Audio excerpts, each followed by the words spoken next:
এজন ব্যক্তিক কৈছিল এই ঔষধটো খাওঁতে আপুনি অমুকৰ কথা মনত নেপেলাব। এটা কৌতুকৰ সাধু কৈছিলোঁ 200 বছৰৰ পিছতো যেতিয়া গড়ৰ কথা আহিব, আজি ধৰক গড়ে কিমান সুৰক্ষা পাইছে, এই কথা অহাৰ লগে লগে অৱধাৰিতভাৱে ৰকিবুল চিন্তাকুৰীৰ মুখখনো আহিব 200 বছৰৰ পিছতো, প্ৰজন্মৰ পিছত প্ৰজন্ম। গতিকে আচলতে মই এনেকুৱা দেখিলোঁ যে এইজন ব্যক্তিয়ে আৰু কংগ্ৰেছে ৰাজনীতিক এনেকুৱা এটা নিম্ন স্তৰলৈ লৈ যাবলৈ চেষ্টা কৰিছে, যিটো অসমৰ ৰাইজে অসমৰ যুৱ প্ৰজন্মক প্ৰত্যাখ্যান কৰিছে। চাওক, এইটো এতিয়া ফাইল, এইটো তেওঁলোকেতো ফাইলৰ ৰাজনীতি কৰে, তেওঁলোকে লিলি হোটেলত বহি পেলাই এলায়েন্সৰ ৰাজনীতি কৰে। মইতো কৈছোঁ তেওঁলোকৰ গোটেইখিনি বস্তু এটা পাৰ্কিং প্লেচৰ দৰে, ৰাতিপুৱাতে আহিব গাড়ীবোৰ থৈ পেলাই সন্ধিয়া মানুহ গুচি যায়।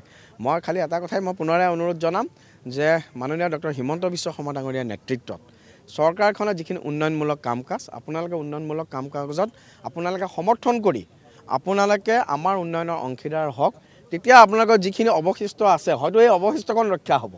আমাৰ এতিয়া টাৰ্গেট 2026-ত 100তকৈ ওপৰ অধিক আসন লৈ আমি মিত্ৰজোঁটে চৰকাৰ গঠন